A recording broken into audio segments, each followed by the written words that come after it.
Video చూస్తున్న మన దేవుని ప్రియులందరికీ మన ప్రభువైన యేసుక్రీస్తు వారి పుణ్యనామములో నా యొక్క వందనం తెలుసుకుంటున్నాను. ప్రియులారా, దేవుని యొక్క మహాకృపను బట్టి ప్రేమను బట్టి మనం తిరిగి ఈ ఉదయకాలంలో కలుసుకుని ఉన్నాం. మనతో బట్టి మన తండ్రి అయిన దేవుని మన నిరంతరము స్తుతులు చెల్లింపబోతులమే ఉన్నాం. ప్రియులారా, మనం ఒక 3 months బ్యాక్ పరమగీతము అనే బుక్ అంశం గురించి మనం నేర్చుకుంటున్నాం ఆల్రెడీ. కాకపోతే మరి కొన్ని అనివార్య కారణాల వల్ల ఆ పరమగంధం ఏదైతే మనం ధ్యానిస్తున్నామో దాని నుంచి మనం పూర్తిగా డైవర్ట్ అయిపోయి పరిశుద్ధాత్మ టాపిక్ రావడం జరిగిందండి. అందుకని మళ్ళీ ఏమనుకుంటున్నానంటే ఇంకా మనం అంటే ఆల్రెడీ పరమగీతము మొదటి అధ్యాయం ఒకటే చెప్పుకున్నాం. ఇంకా పూర్తిగా మనం కంప్లీట్ చేసుకుంటే బాగుంటుంది మనసుకు అనిపించింది. ఎందుకంటే మనం ఆల్రెడీ సగమే స్టార్ట్ చేసాం కాబట్టి నాకు ఇంకా నాకేమనిపించింది అంటే ఇంకా పరమగీతం ఆల్రెడీ అంటే చిన్న బుక్, మరి పెద్ద బుక్ ఏం కాదు, మొత్తం 8 అధ్యాయాలు మాత్రమే ఉంటుంది. ఆల్రెడీ ఒక అధ్యాయం నేర్చుకున్నాం కాబట్టి మిగతా 7 అధ్యాయాలు కూడా పూర్తి కంప్లీట్ చేసుకుంటే మనం ఆ బుక్ స్టడీ పూర్తిగా అయిపోద్దని ఉద్దేశంతో మళ్ళీ తిరిగి నేను పరమగీతం చెప్పడం జరుగుతుంది. మనం ఇంతకుముందు చూసుకుంటే ఎవరైతే ఫాలో అవుతారో ఫస్ట్ నుంచి కూడా మీకు తెలిసే ఉంటుంది. గత 3 months బ్యాక్ మనం పరమగీతం అధ్యాయం స్టార్ట్ చేస్తాం. మొదటి అధ్యాయం మాత్రమే నేర్చుకున్నాం. ఇంకా మిగతా భాగాలు నేర్చుకోవాలి కాబట్టి మనం ఈ ఎపిసోడ్ నుంచి మనం మిగతా భాగాల్లో మనం నేర్చుకునే ప్రయత్నం చేద్దాం పరమగీతము. రైట్, పిల్లల ముందుగా మనం చిన్న ప్రార్థన చేసుకుని మనం ఆరంభించుకుందాం.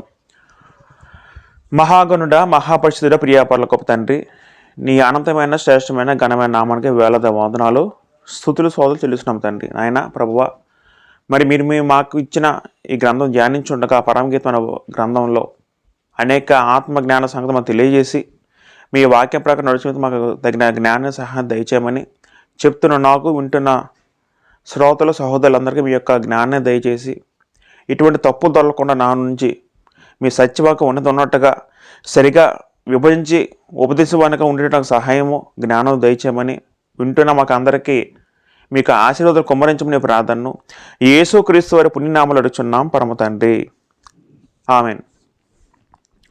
ప్రియులారా, మనము మీరు ఆల్రెడీ మర్చిపోయి ఉంటారేమో, ఎందుకంటే మనం ఆల్రెడీ చాలా గ్యాప్ వచ్చింది. అందులోనూ పరిశుద్ధాత్మ గురించి చాలా అంశాలు నేర్చుకున్నాం కాబట్టి మరి ఇంకా మళ్ళీ మీకు అన్ని మర్చిపోయి ఉంటారేమో అనిపిస్తున్నాను. కాబట్టి మీకు మరొకసారి జ్ఞాపకం చేస్తాను. మరి ఇంకా పూర్తిగా ఇంకా స్టడీ అంతా చెప్పను కానీ మీకు జస్ట్ మరొకసారి రివైజ్ చేస్తాను పిల్లరా. రైట్, పిల్లల జాతి గమనిస్తే పరమగీతం అనే గ్రంథం ఏదైతే ఉందో అది పాత నిబంధనలో ఉన్న పుస్తకము.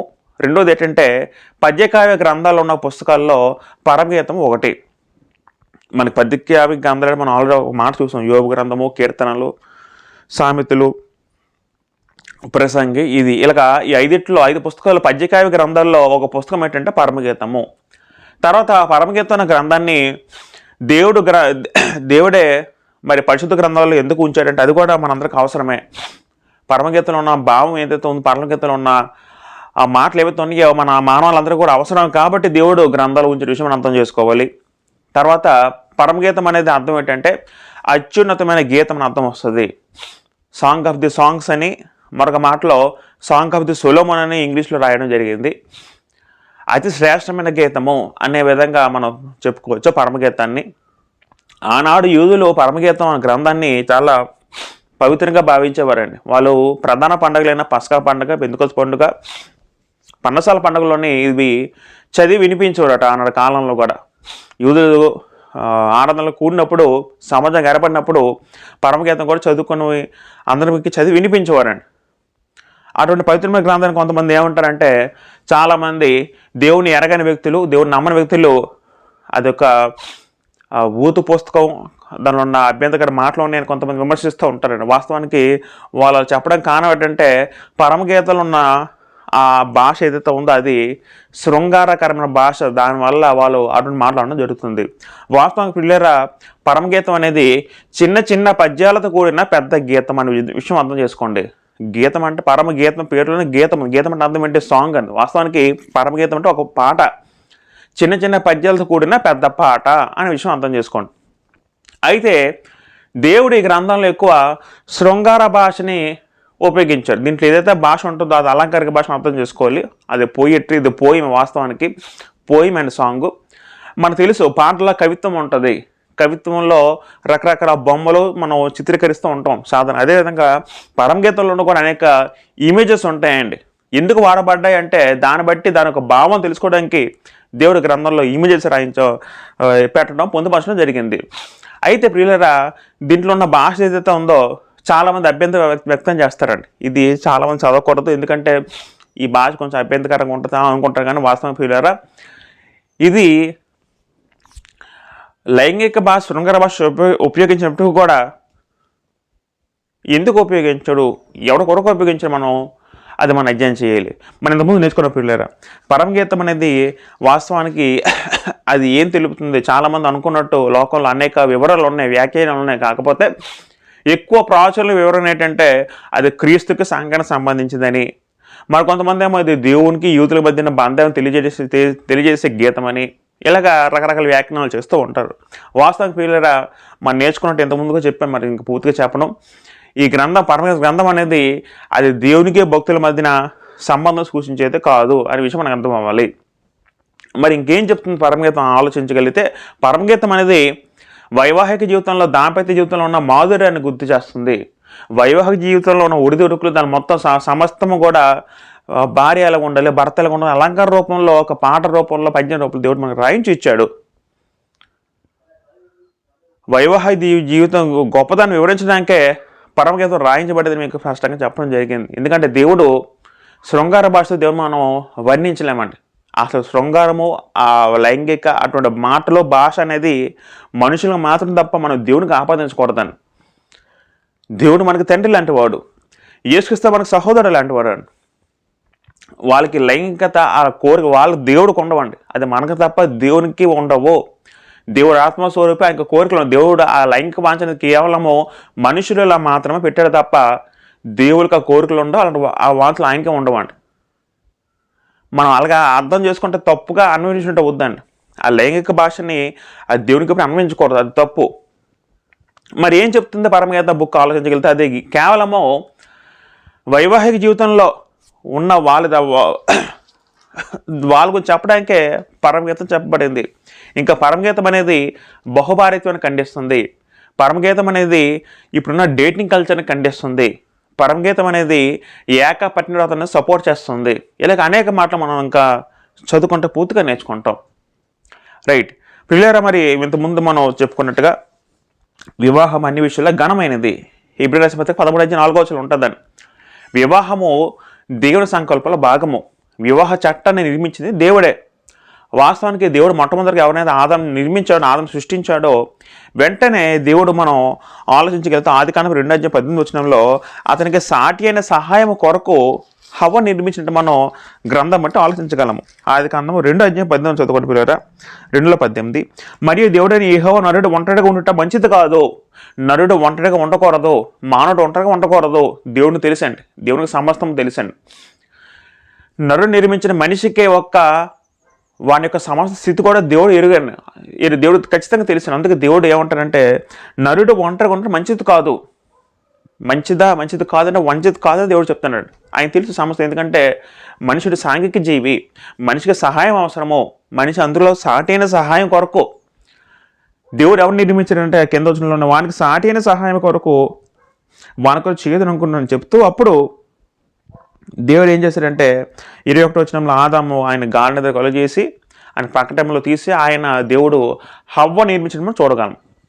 అలాగా వాళ్ళిద్దరిని జతపరిచి దేవుడు ఏకపరిచాడు. అప్పుడు వాళ్ళిద్దరు కూడా ఏక శరీరం అయ్యారు. ప్రియత జాతి గమనిస్తే ఆది నుంచి కూడా దేవుడు ఆదాంకి ఒకటే హవ్వను సృష్టించాడు తప్ప ఇద్దరు హవ్వలు సృష్టించలేదు. ఒకటే భర్త ఒకటే భార్య ఉండాలి. కాదు పాత నిబంధనలో ఇది ప్రత్యేకంగా ఒక అమలు రూల్ లేదు కాబట్టి పాత నిబంధనలో బహుభార్యత ఉండదండి. అంటే క్రీస్తులో రాకముందు కూడా చాలా కాలం వరకు బహుభార్యత ఉండేది. పాత అనేక భక్తులు కూడా బహుభార్యత జరిగించారండి.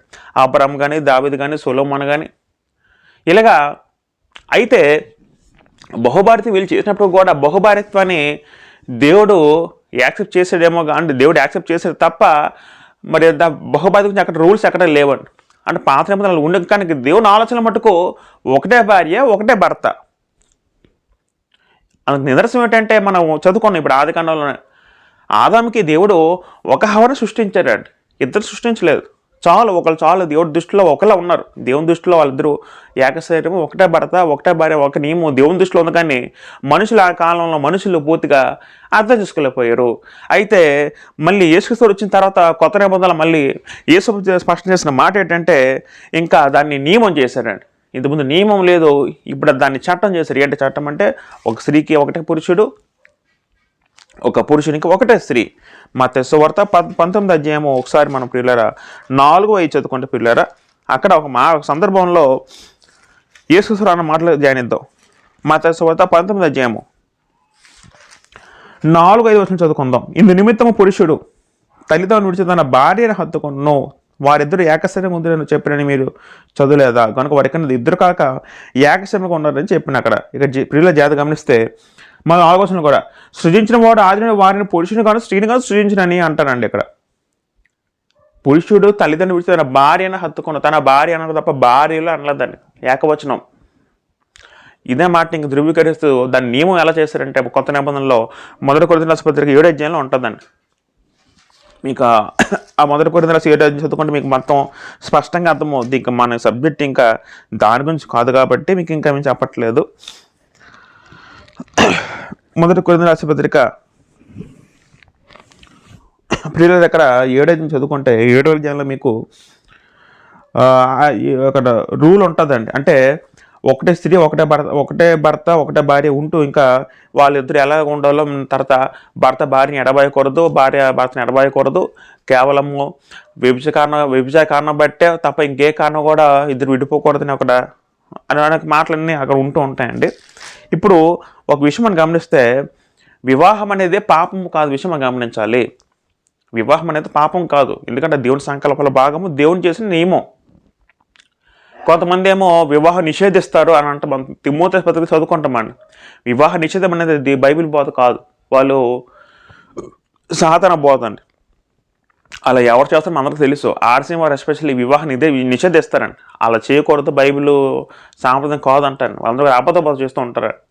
అయితే ప్రియులారా, అంటే వివాహం అనేది మనం చేసుకోమని దేవుని కోరిక, నేను ఇంకా చేసుకోనండి, నేను పూర్తిగా దేవుని సేవలో నిమగ్నమైపోయాను, నేను దేవుని సేవలో అంకితం అయిపోతాను అనుకుంటే మటుకు అయిపోవచ్చు. అది ఎవరి స్వచిత్తం బట్టి వాళ్ళకు చేసుకోవచ్చు తప్ప వివాహం మంచిది కాదని అక్కడ మనం ఆ మాట అనకూడదు.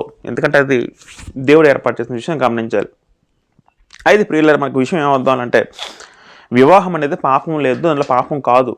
1 కొరింథీయుల రాసిన పత్రిక 7వ అధ్యాయము 20 చదువుకుంటే ప్రియులారా, ఇక్కడ పౌలు గారు అంటారు, అయినా నువ్వు పెళ్లి చేసుకున్నాను పాపము లేదు అంటారండి. పెళ్లి చేసుకున్నాను పాపము లేదు, పెళ్లి చేసుకుంటే పాపం కాదు.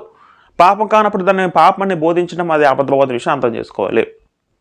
పెళ్లి చేసుకుంటే పాపం కాదు. మరి పెళ్లి చేసుకున్న తర్వాత దాని తర్వాత వచ్చే మరి పెళ్లి చేసుకున్న తర్వాత వాళ్ళందరూ మన దాంపత్యం చేస్తారు కదండి, అది లైంగిక కలుస్తారు కదండి భార్యాభర్తలు. మరి అది పాపమే అని అంటాను ఆలోచిస్తే అది కూడా పాపం కాదండి. ఎలా పాపం అవుతుంది పిల్లారా? అది దేవుడు ఏర్పరిచిన చట్టం. ఇప్పుడు ఆదికాండము 1వ అధ్యాయం 28వ వచనంలో, ఆదికాండము 1వ అధ్యాయం 28వ వచనం అక్కడ దేవుడు వారిని ఆశీర్వదించి మీరు ఫలించి అభివృద్ధి పొంది విస్తరించి భూమి నిండి లోపరుచుకుని అంటారండి. ఇక్కడ చూడండి, దేవుడు ఎవరిని ఆస్వాదించారు? ఆదామును ఆస్వాదించి మీరు ఫలించి అభివృద్ధి చెందారు. ఫలించినట్టు అర్థం ఏంటి?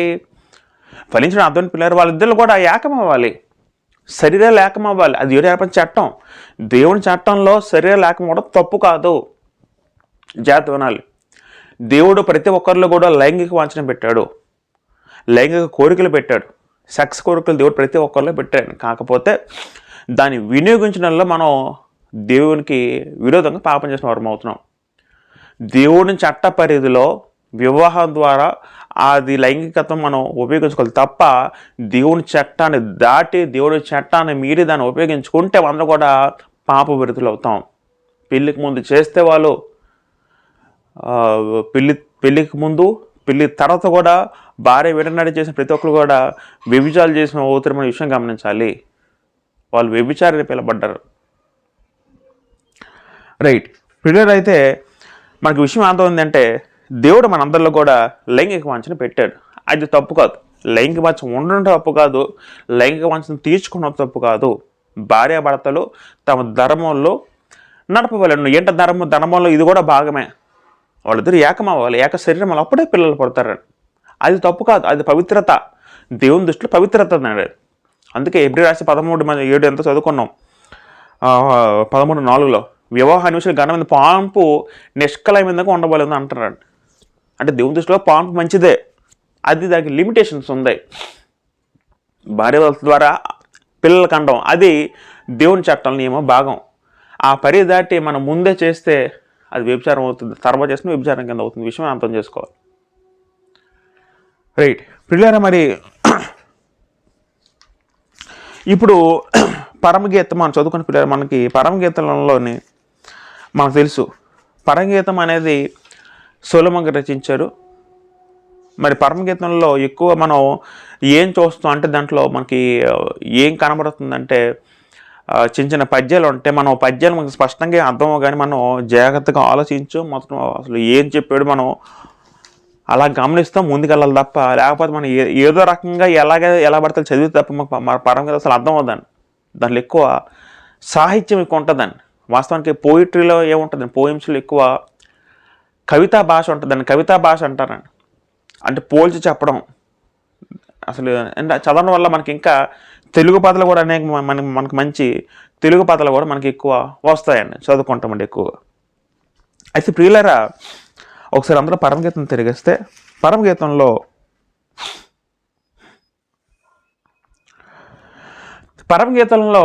ప్రియులారా ఉన్న క్యారెక్టర్లు మనం ఆలోచించాం గతసారి, మీకు గుర్తుందో లేదో.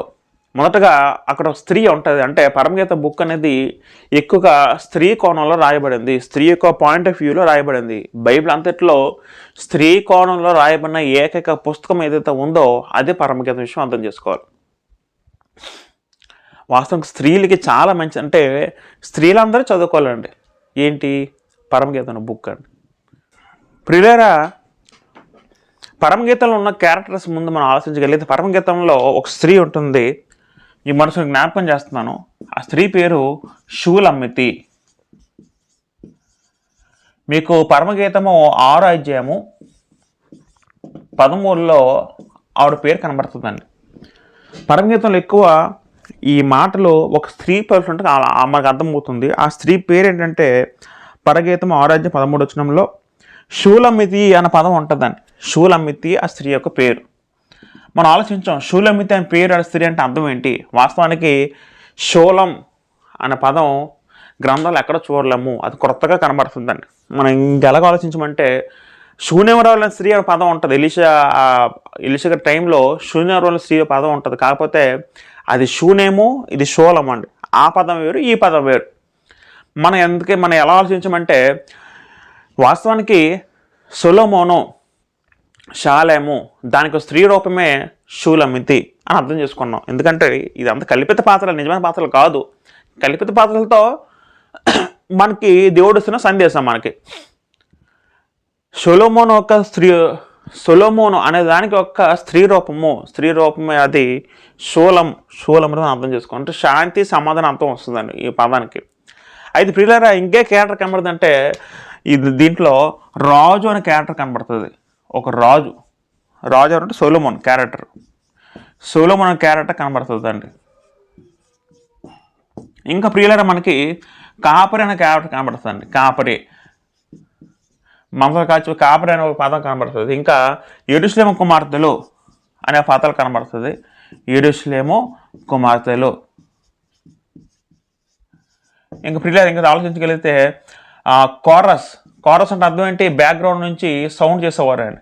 కోరస్ మనం చదువుకుంటాం, అంటే ఒక సైన్యం కానీ వాళ్ళ పరివారం కానీ రాజు యొక్క పరివారం ఒక కోరస్ అనే వాళ్ళు అర్థం చేసుకోవచ్చండి. ఇలాగా ఒక 4-5 క్యారెక్టర్లు ఉంటాయండి. ఇంకా సహోదరులు, ఎవరు సహోదరులు? స్త్రీ యొక్క సహోదరులు, షూలమ్మితి యొక్క సహోదరులు.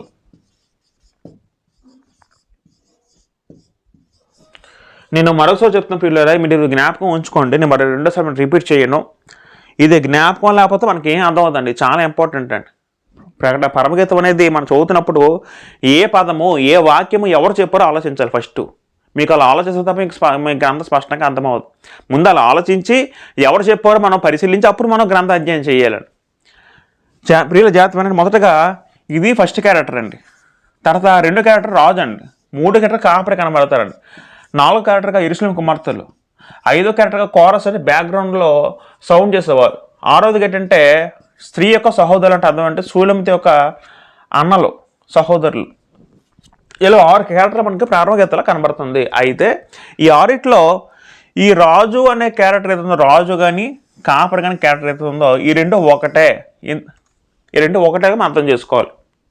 ఆ రెండు ఒకటి. ఎందుకంటే రాజు కాపర్ కూడా అవుతాడు. అంటే వాస్తవానికి అక్కడ సందర్భం బట్టి రాజుగా కాకపోతే మరొకసారి ఈ స్త్రీ ఏమో కాపర్ని సంబోధిస్తాడు రాజుని. రాజు కాపర్ ఇద్దరు ఒకటే విషయం మనకు అర్థం అవ్వాలండి. రాజు కాపర్ అవుతాడు. దావీదు రాజు, దావీదు కాపరే. సొలొమోన్ రాజు, సొలొమోన్ కాపర్ కూడా అవుతాడు. మన కాపర్ అంటే కవిత రూపకంలో మనం ఏదైనా అర్థం చేసుకోవచ్చు. కాబట్టి ఇది రాజు కాపర్ అని ఒకటి విషయం అర్థం చేసుకోవాలి. రైట్. ఇప్పుడు ఆల్రెడీ మనం మొదటి అధ్యాయంలో ఏం చూసామంటే అక్కడ మొదటగా ఒక సందర్భం జరుగుతుంది. జాగ్రత్త గమనించండి.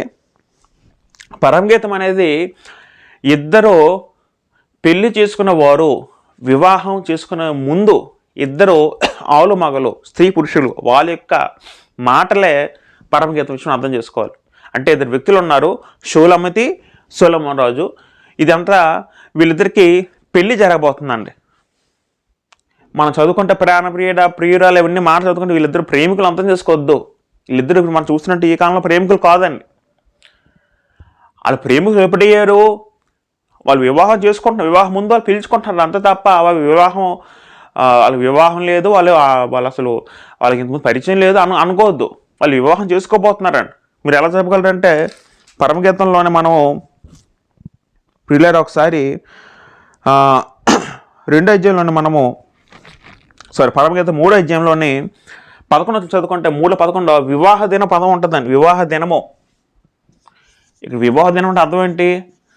పెళ్లి జరగబోతుంది ఈ రాజుకి. ఆ వివాహ దినం ముందు జరిగిన సంభాషణలే షూలమితి రాజు మధ్య సంభాషణలను అర్థం చేసుకోవాలి. అంతే అక్కడ వివాహ దినం పదం అర్థం చేసుకోవాలి. ఇంకా 7వ వచనంలో కూడా సొలొమోను పల్లక అంటారు. సొలొమోను పల్లక వచ్చుచున్నది. పల్లక అంటే ఎప్పుడు వస్తుందండి? వివాహంలో ఊరేగిస్తారు కదా పల్లకి మీద. వివాహ దినం ముందు జరిగిన మాటల విషయం అర్థం చేసుకుంది. ఇంత తప్ప వీళ్ళు ఏదో పెళ్లి కాకుండా ముందే వీళ్ళు ఇప్పుడున్న తరంలాగా లవ్ చేసుకుంటున్నారు, ప్రేమించుకుంటున్న విషయం అలాగే అర్థం చేసుకోవద్దు, తప్పది. నెక్స్ట్ దేవుడి గ్రంథం స్పష్టంగా సెలవిస్తుంది పిల్లరా, పెళ్లి కాకముందు ఇప్పుడు లవ్ అనే పేరుతో చేసుకున్న కామక్రీడలన్నీ కూడా అది లైంగికత అంతా కూడా దేవుడు యాక్సెప్ట్ చేయడు. అది జారత్వం కింద వస్తుంది. జారత్వం అనేది పాపం కింద వస్తుంది. పరమగీతం అనేది చాలా మంచి గ్రంథం అండి. ఇది అందరికీ ఉపయోగపడుతుంది అండి. పెళ్లి కాని స్త్రీలకు ఉపయోగపడుతుంది. పెళ్లి కాని స్త్రీ గ్రంథం చదువుతుంటే వాళ్ళకి ఎలా అర్థం అవ్వాలంటే తను పెళ్లి చేసుకుపోయే వరుడు గురించి ఊహిస్తూ తనను గురించి మాత్రమే ఆలోచిస్తూ తనతో ఎలా ఉండాలో, తన పెళ్లిన తను ఎలా ప్రేమించాలో ఆలోచిస్తుందని.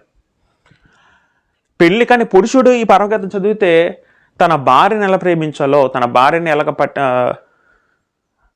ఎంత హృదయపూర్వక ప్రేమించాలో, తను ఎలా అటువంటి మాటలను కూడా మనం ఒక పురుషుడు నేర్చుకుంటాడు.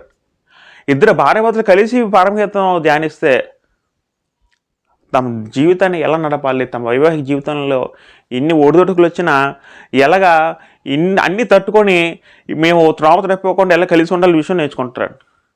ఇది వివాహితులకి చాలా అవసరము, అవివాహితులుగా చాలా అవసరము.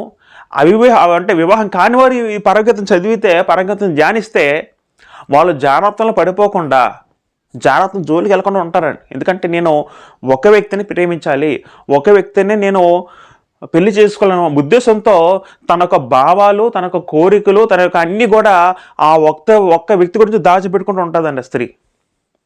ప్రియుల జాగ్రత్త వినాలి. ఒక స్త్రీ తను పవిత్రపరుచుకుంటూ తనలో ఉన్న కోరికలు, తనతో ఉన్న లవ్, ప్రేమ అనేది తన పురుషుడికి చూపించే గురించి అంతవరకు దాచుకుని ఉంటుందండి. ఎంతవరకు? పెళ్లి కానంత వరకు. పెళ్ళైన తర్వాత తన భర్తతో ఇవన్నీ చూపిస్తుందండి. ఏదైనా ప్రియులరా,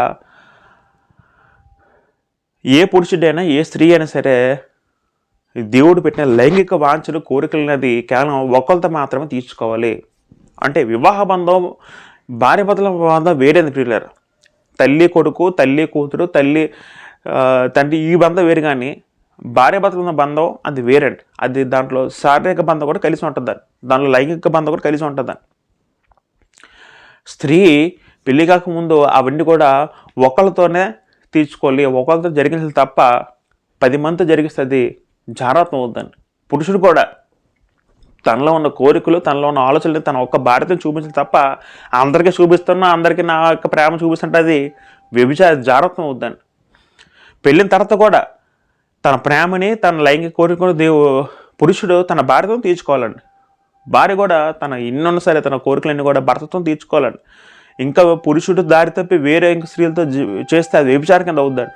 అప్పుడు మనం దేవుని చట్టం తప్పి అవుతామండి. జాగ్రత్త వినాలి. జాగ్రత్తము వ్యభిచారులు ఇద్దరు కూడా దేవుని రాజ్యం స్వతంత్రించుకోలేరు. వాళ్ళకి కఠినమైన తీర్పు ఉంటుంది గ్రంథం సెలవిస్తుందండి. ఇద్దరు కూడా నరకానికి పాతులు అవుతారండి.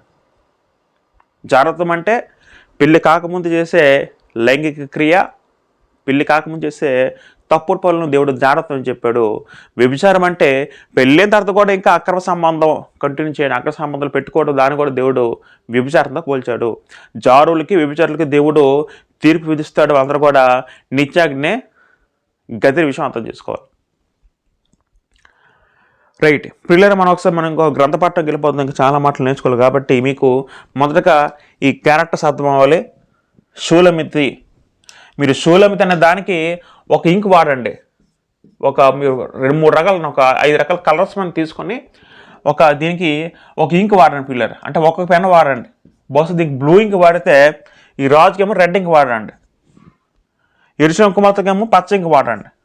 మరి మీ ఇష్టమైన రంగు వాడండి, కానీ అన్నిటికీ కూడా ఒకే రంగు వాడండి. ఎందుకంటే ఏ వచనం చదువుకుంటున్న వచనానికి ఆ ఇంకుతో మనం అండర్లైన్ చేసుకోండి పిల్లలు.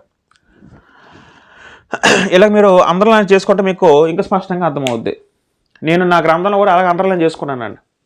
ఈ క్యారెక్టర్కి ఒక ఇంకు, ఈ క్యారెక్టర్కి ఒక ఇంకు. నేను దీనికి పింక్ కలర్ వాడాను, దీనికి డార్క్ రెడ్ వాడాను, ఎరుశలేము కుమార్తెకి ఏమో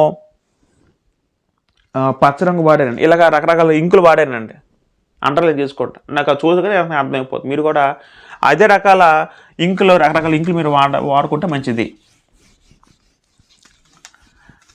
అది ప్రియులారా, మనం మొదటగా చూసుకున్నాం. మొదటి అధ్యాయంలో మనం ఏం చదువుకున్నామంటే, షూలమితి అనే స్త్రీని సొలొమోను రాజేమో తన రాజనగరం తీసుకొచ్చే విషయం మనకు అర్థమైంది. రాజనగరంలో తీసుకొచ్చి తనకి అక్కడ ఉంచాడు. మరి ఇంతకుముందు ఈ షూలమితి అనే స్త్రీ ఎక్కడ ఉండేది, ఆవిడ ఎక్కడ చేసిందంటే మనం స్పష్టంగా మనం ఎలా ఆలోచించగలమంటే, ఆవిడ బహుశా మనకు తెలుసు షూలమితి స్త్రీ ఆవిడ బహుశా సొలొమోను యొక్క తోటలో పనిచేస్తున్న ఆవిడేమో. ఎందుకంటే అక్కడ నుంచి ఆమెను తీసుకొచ్చి అక్కడ ఉన్నప్పుడే ఎవరంటే ఈయన ఇష్టపడ్డాడు ఆవిడని. ఎవరు, రాజు ఏమో షూలమితి స్త్రీని అక్కడ ఉన్నప్పుడే ఇష్టపడ్డాడు. ఎక్కడ ఉన్నప్పుడు అంటే తినకున్న తోటలో పనిచేస్తున్నప్పుడు అక్కడే ఇష్టపడ్డాడండి. అప్పుడు ఇష్టపడినప్పుడు తను ఆమెను తీసుకొచ్చి తన రాజనగర్లో పెట్టాడండి. పెట్టినప్పుడు ఏమో తినేమంటుంది, మనం చదువుకుని మొదటి అధ్యాయంలో చదువుకుంటాం. ఉదాహరణ 5వ వచనంలో, ఎరుశలేము కుమార్తెలారా నేను నెల్లని దాన్ని నేను సౌందర్యవంతురాలు అంటానంట. అంటే నేను నెల్లని దాన్ని అంటుందండి. ఎందుకు నెల్లని దాన్ని అయిందంటే అక్కడ వాస్తవానికి నా అన్న సహోదరులు కూడా నా మీద కోపించిన పదం ఉంటుందండి. ఇక్కడ జాతి గమనిస్తే తన అన్న సహోదరులు, తన సహోదరుల పదం ఉంటుందండి. మనం 6వ వచనంలోనే నా సహోదరులు నా మీద కోపించిన ఒక పదం ఉంటుంది పిల్లలు. అంటే జాతి గమనిస్తే మనకి ఏం అర్థమవుతుందంటే పిల్లరా, ఈవిడ ఒక దగ్గర పనిచేస్తూ ఉంటుంది. పనిచేస్తున్నప్పుడు వీళ్ళ అన్న సహోదరులు అంటారు. అంటే అన్న సహోదరులు అంటే ఒకే తల్లి పుట్టిన బిడ్డలు కాదు, మన తర్వాత లాస్ట్లో నేర్చుకుంటాం. వాళ్ళు కూడా సరి చూడరు. అలా పనిచేసినప్పుడు ఈవిడికేమో ఎవరు కనబడతారంటే ఈయన చూస్తారండి. ఎవరు చూస్తారంటే పిల్లరా, ఈవినేమో సొలొమోను చూడడం జరిగింది. చూసిన తర్వాత సొలొమోను ఇష్టపడిన తర్వాత ఆవిడని తీసుకొచ్చి తన రాజనగరంలో ప్రవేశపెడతాడు. తర్వాత ఆవిడని ఇంకా వివాహం చేసుకోవాలని ఆయన ఉద్దేశిస్తాడు. అప్పుడు తను రాజనగర్లో ఉన్నప్పుడు తను ఇంకా ఒక కలగండం అంటే ఇవన్నీ ఊహించుకుంటుందండి. అప్పుడు మనం అవన్నీ చదువుకున్నాం ఆల్రెడీ. మొదటి అధ్యాయం మొత్తం చదువుకుంటాం. నేను ఇంకా టైం చాలదు. మీకు వీలైతే మన ఛానల్లో మొదటి అధ్యాయం వివరణ ఉంటుంది, మీరు మొత్తం చూడండి కొత్తగా చూస్తే. రైట్ ప్రియులు, మనం ఇంకా 2వ అధ్యాయంకి వెళ్ళిపోదాం అండి. ఇప్పటికే చాలా టైం లాగ్ అయింది వివరించడానికి. 2వ అధ్యాయంకి వెళ్ళిపోయి స్టార్ట్ చేసుకుందాం. పరమగీతం 2వ అధ్యాయం వివరణ. వాస్తవానికి మొదటి అధ్యాయంలో కంటిన్యూషన్ భాగం 2వ అధ్యాయం అండి. మనకు మొదటి అధ్యాయం ప్రియుల జాగ్రత్త గమనిస్తే మొదటి అధ్యాయం మనము 3వ వచనం నుంచి జాగ్రత్త వినాలి ప్రియులరా. మొదటి అధ్యాయం మనము 3వ వచనం నుంచి 2వ అధ్యాయము 7వ వచనం వరకు అదంతా కూడా ఒక సెట్టింగ్ అండి. అదంతా కూడా ఒక భాగం. ఎక్కడ జరుగుతుంది? అంతా కూడా రాజనగర్లో జరుగుతుంది. రాజనగరంలో రాజు విందుకు కూర్చుని ఉన్నప్పుడు జరిగిన సంఘటన. ఎందుకంటే మొదటి అధ్యాయం 12వ వచనంలో రాజు విందుకు కూర్చుని ఒక పదం ఉంటుంది. రాజు అంటే సొలొమోను. ఆ విషయం అర్థం చేసుకోవాలి. ఇక్కడ మనం క్యారెక్టర్స్ అర్థం చేసుకుందాం. దేవుడు మనకి ఏం చెప్పదలుచుకున్నా అది విషయం అర్థం చేసుకుందాం. 2వ అధ్యాయంకి వెళ్తే పిల్లలు మొదటి వచనంలో, నేను షారోను పొలములో పూయి పుష్పం వంటి దానను, లోయలలో పుట్టు పద్మం వంటి దానని ఇక్కడ ఒక మాట ఉంటుంది. ఈ మాట ఎవరు చెప్పారంటే ఈ మాట షూలమ్మితి అనే స్త్రీ చెప్పడం జరిగింది. ఎందుకంటే ఇది షూలమ్మితి చెప్పిన మాట. ఇక్కడ ఏముంటుంది? ఆవిడ నేను అంటే తను ఉద్దేశిస్తూ నేను చెప్తుంది షారోను పొలము. ఈ షారోను పొలం అనేది ప్రియులర్ అది ఒక పచ్చిక బయలు ప్రాంతం అండి. పచ్చిక బయలు అంటే అర్థం ఏంటంటే మంచి సారవంతమైన మైదాన ప్రాంతం అండి. దానిలో గడ్డి మొక్కలు చెట్లు అన్నీ ఉంటాయి. ఇంచుమించి అది 50 కిలోమీటర్ల పొడవున ఉంటుందట. ఆ సముద్ర తీరాన 50 కిలోమీటర్ల పొడవున ఉండే పచ్చిక బయలు తీరం ఏదైతే ఉందో దాన్ని షారోను పొలం అన్నారండి. వాస్తవానికి షారోను పొలం అనేది నేను మామూలుగా డిక్షనరీలో చదివాను. అది చాలా సారవంత ప్రదేశము. అక్కడ ఓక్ ట్రీస్ ఉంటాయి. ఓక్ ట్రీస్ అంటే మీరు ఒకసారి నెట్లో చూడండి, పెద్ద పెద్ద ట్రీలు అందంగా ఉండి పెద్ద పెద్ద వృక్షాలు ఉంటాయండి. ఆ వృక్షాలు అనేవి చాలా అందంగా కనబడతాయి. రెండోది వృక్షాలు అనేవి దాని నుంచి ఎక్కువ కలప వస్తూ ఉంటుంది అటండి. వాస్తవానికి షారోను పొలంలో ఎక్కువ మైదాన ప్రాంతము. దాంట్లో అనేక రకాల పువ్వులు కూడా పూస్తూ ఉంటాయండి. ఆ ప్రాంతంలో ఎక్కువ పశువులు మేత మేస్తూ ఉంటాయి. రెండోది అక్కడ మంచి మంచి పువ్వులు కూడా కాస్తూ ఉంటాయండి. చాలా ఆహ్లాదకరంగా ఉంటుందండి. మనం ఎప్పుడైనా ఒక మంచి ప్రదేశానికి వెళ్దాం అనుకోండి, నేచర్ ఎక్కువ కనబడింది అనుకోండి, ఒక గడ్డి ప్రాంతంగా మనకి ఎలా కనిపిస్తుంది? మన కంటికి చాలా ఇంపుగా ఆహ్లాదంగా ఆనందంగా ఉంటుంది. అటువంటి విధంగా అటువంటి ప్రదేశంలో ఉన్న పొలంలో పూయి పుష్పం వంటి దాన్ని అంటారండి. ఇక్కడ పుష్పం పదం ఏదైతే ఉందో దాన్ని ఇంగ్లీష్లో రోజ్ అని తర్జుమా చేశారు. రోజ్ అంటే గులాబీ అని తర్జుమా చేశారండి. I'm the rose in the Sharon అని ఉంటుందండి ఇంగ్లీష్లో. కేజీ వర్షన్ నాకు తెలిసి I'm the rose in the Sharon ఉంటుందండి. అంటే నేను షారోను పొలంలో పూయి పుష్పం అంటే దాన్ని అంటుందండి. తినితాను పుష్పం అంటే ఎక్కడ జాతి వినాలి. రోజు అనే పదం అన్నప్పుడు కూడా అది వాస్తవానికి హిబ్రూలో రోజు అంటే అది రోజు పువ్వు కాదు. పుష్పం అనగానే అదొక అది ఏ పుష్పం ప్రత్యేకంగా చెప్పలేదు. కానీ మనకి ఈ విధంగా అర్థం అవ్వాలంటే అంటే తినితాను ఎలా చెప్పుకుంటుందంటే షారోను పొలములో నేను పూజ పుష్పం వంటి దాన్ని. రెండోది లోయముల్లో పుట్టు పద్మం వంటి దాన్నో. అంటే లోయలు ఉన్న ప్రాంతం, షారోను ప్రాంతం, లోయలు ఉన్న ప్రాంతం, అది గడ్డి ప్రాంతం. అక్కడ కూడా పుట్టు పద్మము. పద్మం అంటే అక్కడ ఈ పద్మాన్ని మనం కలువ పువ్వు అని అర్థం చేసుకోవచ్చు అండి. తెలుగులో పద్మం అనువదించినప్పుడు కూడా దాన్ని మూల భాషలోకి వెళ్తే అది కలువ పువ్వు అండి. మీరు జాగ్రత్తగా వినాలి. కలువ పువ్వు అంటే వాస్తవానికి అది నీటిలో పెరుగుతుంది. కొన్ని కలువ పువ్వులో బురదలో కూడా పెరుగుతుంది, బురద నీటిలో కూడా పెరుగుతుంది. కాకపోతే కలువ పువ్వు అనేది ఒక సెపరేట్గా ఉంటుందండి. మిగతా అన్నింటిలో కూడా సెపరేట్గా ఉంటుంది పిల్లలు. అది ఒక ప్రత్యేకంగా ఉంటుందండి. అది బురద ప్రాంతం పెట్టినప్పుడు కూడా బురద ప్రాంతం అంటించుకోదండి. దాని ఒక స్వభావం అదండి. మీరు ఎప్పుడూ చూసి ఉంటారు, తామర పువ్వు అంటారు కదా మన భాషలో, తామర పువ్వు, కలువ పువ్వు. అది మీరు చూస్తే అది చాలా అందంగా ప్రత్యేకంగా ఉంటుంది, చాలా ముచ్చటేస్తుంది చూస్తే. అదేవిధంగా ఇక్కడ ఆ స్త్రీ ఎవరైతే ఉందో షూలమ్మితి తాను కలుపుతో పోల్చుకుంటుందండి. అంటే అర్థం ఏంటంటే ప్రియుల జాగ్రత్త గమనిస్తే దీని ఈ కవిత వల్ల మనకి ఏం అర్థం అవుతుందంటే స్త్రీ తను తాను ఎంత పవిత్రంగా ఉందో అర్థం చేసి చెప్తుందండి. ప్రియుల కలుపు ఎలా ఉంటుందండి? నీటిలో ఉన్నా సరే ఆ ప్రాంతంలో ఎంత మురికిగా చెత్తగా ఉన్నా సరే తను నీట్గా కనబడుతుంది. మీరు పువ్వుని ఎప్పుడూ చూసారో లేదో, చాలా ప్రాంతాలు ఎక్కువ ఆ నీరు అపరిశుభ్రంగా ఉంటుంది, కానీ ఈ పువ్వు ఏమో చాలా పవిత్రంగా కనబడుతుందండి.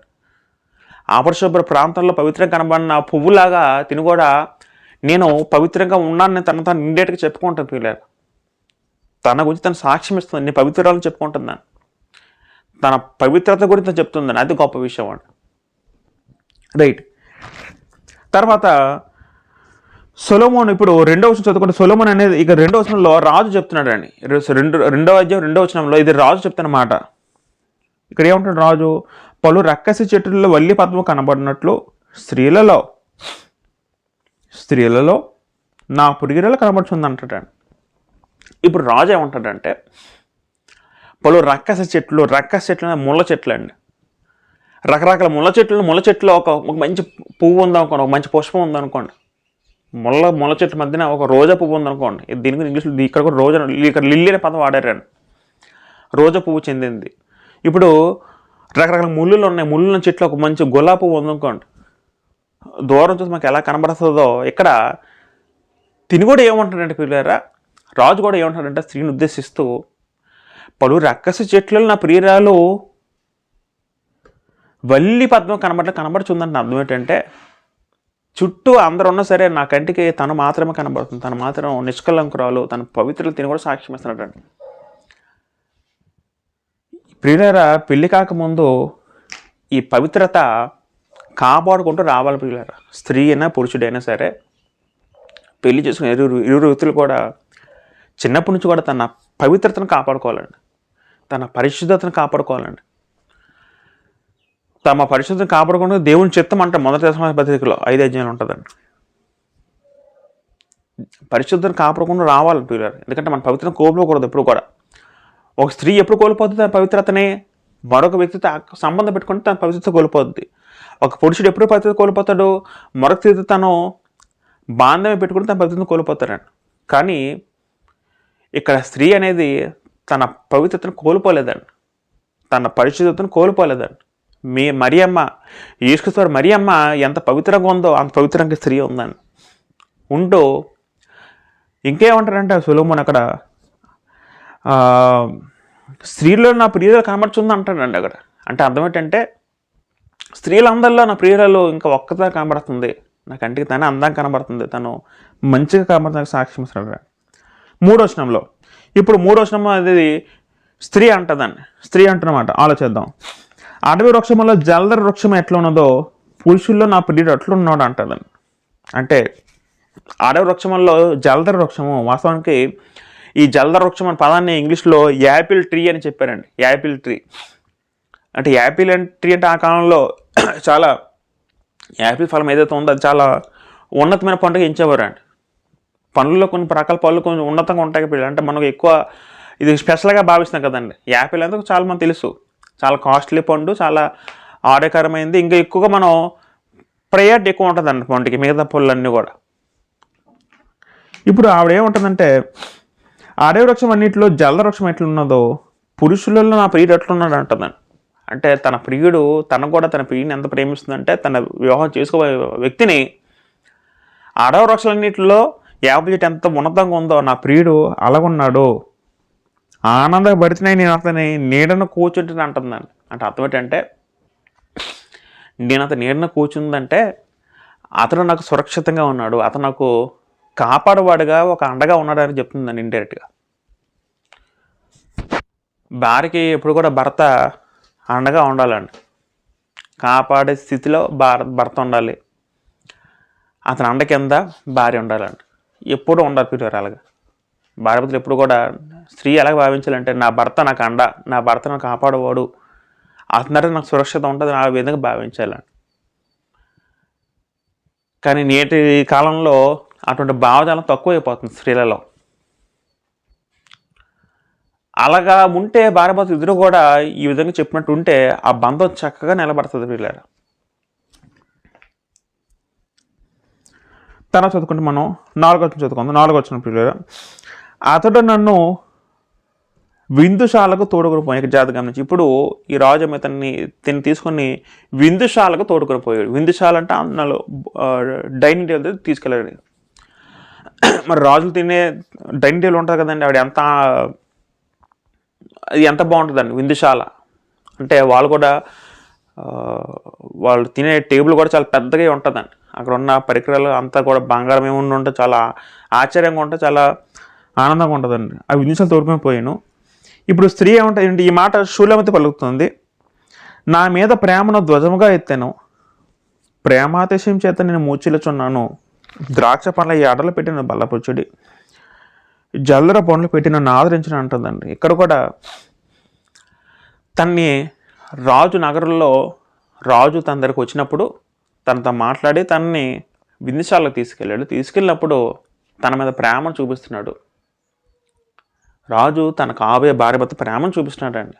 చూపిస్తూ తను ఏమంటుందంటే, ఇప్పుడు సూర్యమితి నా మీద ప్రేమను ధ్వజంగా ఎత్తాను. తను నా మీద ఎక్కువ ప్రేమ కురిపిస్తున్నాడు, తను ఎక్కువ నా మీద ప్రేమను చూపిస్తున్నాడు. మాటలు ఎలా చూపిస్తాం, ప్రేమను ఎలా చూపిస్తాం అంటే ప్రేమని మాటల ద్వారా చూపిస్తాడు, ప్రేమని క్రియల ద్వారా చూపిస్తాం. అంటే భార్య, ఎస్పెషల్లీ స్త్రీ పురుషుల మధ్య ప్రేమ. ఇక్కడ నా మీద ప్రేమని ధ్వజంగా ఎత్తున్న చెప్తూ ప్రేమాతిశయతను మూచుచున్నాను అంటదండి. అంటే ప్రేమని ఇంకా తట్టుకోలేకపోతున్నాం, ప్రేమ రోగంతో నేను మూచిలేకపోతున్నాను అంటదండి. అంటే నిజంగా మూచిలిపోవడం కాదు, కానీ అంతటి ప్రేమ కురిపిస్తున్న విషయం అర్థం చేసుకోవాలండి. చెప్తూ ఇంకేముంటుందంటే ద్రాక్ష పండ్లు అడబడిన బలపరచుడి, జలదర పండ్లు బిడ్డను ఆదరించడం అంటుంది. ఎండు ద్రాక్ష పండ్లు, దీన్ని ఎండిన ద్రాక్ష అన్నారు, రైజెస్ అన్నారు ఇంగ్లీష్లో పదంలో. వాస్తవానికి ఎండు ద్రాక్ష పళ్ళు మనకు బలం ఇస్తానండి. ఎండు ద్రాక్ష పళ్ళు కానీ జలదర పళ్ళు అంటే యాపిల్ పండు అర్థం చేసుకోండి. అంటే అర్థం ఏంటంటే నేను బలహీన అయిపోతున్నాను, ప్రేమ వల్ల నేను తట్టుకోలేకపోతున్నాను, అంత ప్రేమని అలంకార రూపంలో నాకు బలపరచండి అవి పెట్టి అంటుందండి. అంటే పురుషుడు తన కాపు స్త్రీని, తన భార్యని అంతగా ప్రేమిస్తున్నాడు. కొత్తగా మనం చదువుకుంటాం, పురుషులారా మీ భార్యలు ప్రేమించుడి అని పదం ఉంటుందండి ఎఫెసీయుల రాసిన పత్రికలో 5వ అధ్యాయంలో. పురుషులు తన భార్యను ప్రేమించాలి. ఎలా ప్రేమిస్తాం? పురుషులు తన భార్యలు ప్రేమించే విధానం వేరుగా ఉంటుందండి. పురుషులు సహోదరులు ప్రేమించే పదం కూడా ఉంటుందండి. మీరు సహోదరులు ప్రేమించిన పదం కూడా ఉంటుంది కొత్త నిబంధనలో. సహోదరుని ఎలా ప్రేమిస్తాం, భార్యను ప్రేమిస్తాం. భార్య అనేది ప్రత్యేకమైంది పిల్లలు. భార్యతో ఉన్న ప్రేమ వేరేగా ఉండాలండి. భార్యతో మనం బాడీ ఏకమవుతుంది, భార్యలతో భర్త ఒక బాడీ ఏకం, వాళ్ళతో రిలేషన్ వేరేగా ఉంటుందండి. భర్త భార్యతో చూపిన రిలేషన్ ఏదైతే ఉంటుందో అది మిగతా అన్ని సంబంధాల్లో అన్ని రిలేషన్ కానీ సెపరేట్ అయ్యిందండి. జాగ్రత్త వినాలి. భార్య మీద రిలేషన్, దాని ప్రేమ బంధం ఎలాగైతే ఉంటుందో దేవుడికి మన సంబంధం వేరుగా ఉంటుంది, దేవునికి మనకి సహోదరుల మధ్య ప్రేమ వేరుగా ఉంటుంది, మనకి తల్లిదండ్రుల మధ్య ప్రేమ అది వేరుగా ఉంటుంది. కానీ భార్య మీద రిలేషన్ వేరుగా ఉంటుంది. ఎందుకంటే అక్కడ వాళ్ళిద్దరు కూడా వాళ్ళిద్దరికి శారీరక బంధం ఉంటుందని. ఈ రిలేషన్ ప్రత్యేకమైంది. అంటే భార్యలు ప్రేమించాలంటే ఎలాగ అర్థం చేసుకోవాలి, ఎలా ప్రేమించాలి మీకు అర్థం అవ్వాలంటే పరమగీతం చదవాలండి. పరమగీతం చదివితే భర్త తన భార్య ఎలా ప్రేమించాలో తెలుసుకుంటాడు. అతని ఎడం చేతి నా తల కింద ఉన్నది, కుడి చేత అతను కౌలించుకొంచున్నాడు. ఇప్పుడు తను విందుశాలకు తీసుకెళ్ళినప్పుడు తర్వాత ఏమో రాజేమో తన కాబోయే భార్యని తను కౌగిలించుకున్నాడండి. అంటే తన భార్యని కౌలించుకుంటున్నాడు. కౌలించంటే ఇదేదో తప్పుగా అర్థం చేసుకోవద్దు, జస్ట్ అందరి ముందు జరిగిన ప్రక్రియ, అందరి ముందు జరిగిన మాట అండి. మనం ఎవరినైనా సాధారణంగా చాలా కాలం తర్వాత మన సహోదరులు కలిసినప్పుడు, చాలా కాలం తర్వాత మన స్నేహితులు కలిసి మనం ఏం చేస్తాం, వెంటనే షేక్ నుంచి కౌలించుకుంటాం. కౌలింపు అనేది ఒక ప్రేమకు సూచన అండి, మరొక రకం కాదండి. ఇక్కడ కూడా తను కౌలించుకున్నాడంటే తనని ఎంత ప్రేమించినా అర్థం చేసుకోండి. ప్రేమకు చిహ్నం అని పిల్లలు. అది 7వ వచనంలో ఇప్పుడు షూలెమితి అంటుంది, యెరూషలేము కుమార్తెలారా, పొలంలో ఇరులు బట్టి లేలను బట్టి మేము ప్రమాణం చేయించుకొని ప్రేమకు ఇష్టమగు వరకు మీరు లేపకయో కలతపరచకయో ఉండుడని మిమ్మును బతిమాలుకొల్చున్నాను అంటారు. ఇక్కడ జాగ్రత్త గమనిస్తే పదము మనకు 2-3 సార్లు కనబడుతుంది వచ్చినాం. ఇది కొంచెం జాగ్రత్త అర్థం చేసుకోవడం కష్టం. వాస్తవానికి చుట్టూ యెరూషలేము కుమార్తెలు ఉన్నారు. వాస్తవానికి ఇక్కడ రాజు విందుసాల్లో సందర్భం జరుగుతుంది. విందుసాల్లో రాజు తినతో పాటు చుట్టూ అసిస్టెంట్స్ ఎవరు ఉన్నారంటే యెరూషలేము కుమార్తెలు అంటే తినకి అసిస్టెంట్స్గా ఉన్నారండి. ఎవరికి అసిస్టెంట్స్గా? రాజు ఏమో తన కాపీ స్త్రీకి అసిస్టెంట్స్గా తను పెట్టారు, యెరూషలేము కుమార్తెలు పెట్టారు. వాళ్ళతో అంటుందండి, తినేమంటుందంటే ఇక్కడ పొలంలో ఇరుళ్ళు బట్టి, ఇరుళ్ళు అంటే అది మనం లేడీ జింకని అర్థం చేసుకోవాలి. ఇరుళ్ళు బట్టి లేలబట్టి మీ చేత ప్రమాణం చేయించుకొని, వీళ్ళతో ప్రమాణం మీ అంటే అక్కడ యెరూషలేము కుమార్తె వాళ్ళతో ప్రమాణం చేయించుకుని. ఏంటో ప్రమాణం అంటే ప్రేమకు ఇష్టమగ వరకు మీరు లేపకయో కలతపచ్చకి ఉండి మిమ్మల్ని బతిమాలు కొంచెం అంటుందండి. ప్రేమకు ఇష్టమగ వరకు అంటే ఇక్కడ ఇది మీకు ఇంకా వివరించాలంటే స్పష్టంగా ప్రేమకు ఇష్టం వరకు ఎప్పుడైనా ప్రేమ అనేది ఎలా పుట్టాలంటే ఆటోమేటిక్గా స్వతహాగా రావాలి తప్ప ఒకళ్ళ బట్టి ప్రేమ ఇప్పుడు కూడా కలగకూడదు, ఒకళ్ళ బట్టి ప్రేమ ఇప్పుడు కూడా పుట్టకూడదు. ప్రేమ అనేది ఎవరికి వాళ్ళు సొంతంగా స్వతహాగా రావాలండి. జాగ్రత్త గమనిస్తే ప్రేమకు ఇష్టమగు వరకు మీరు లేపకి కలతపరచకి ఉండుడని అంటే మీరు ఇంకా బహుశా వాళ్ళు డిస్టర్బ్ చేస్తారేమో, అంటే వాళ్ళు ఇంకా సలహాలు ఇస్తారేమో రాజుకి, లేకపోతే రాజకుమారి రాజు కాబోయే భార్యకి అంటే షూలమితి కూడా ఎరుషుకుమార్ సలహా ఇస్తున్నారేమో, లేకపోతే వాళ్ళని కాసేపు పక్కన ప్రైవసీ కావాలని ఎలామని చెప్తుందేమో. వీళ్ళిద్దరూ మాట్లాడుకుంటున్నారు, చుట్టూ అందరు ఉన్నారు, బస్సు ప్రైవసీ కాలేమో అంటే మిమ్మల్ని బతిమాలుకుని అంటుందండి ఇక్కడ అలాగని వీళ్ళిద్దరూ లైంగికంగా పాల్గొలేదండి. ఇక్కడ ఇంకేదో శారీరకంగా కలుసుకోవట్లేదు, శారీరకంగా ఇటువంటి కార్యక్రమాలు జరగట్లేదండి. ఎందుకంటే జరిగితే తప్పు అవుతుందండి. ఏదైనప్పుడు కూడా వివాహం తర్వాతే ఇద్దరు కూడా శారీరకంగా ఏకం అవ్వాలి, వివాహం ముందు కూడా ఏర్పాటు అవ్వకూడదండి. అది చట్టం. బహుశీకి ప్రధానం అయిందేమో, వివాహం జరుగుతుంది, జరుగు ముందు వరకు కూడా మాట్లాడుకో తప్పలేదు, కానీ ఇంకా ముందుకు ఏకం అవ్వకూడదు.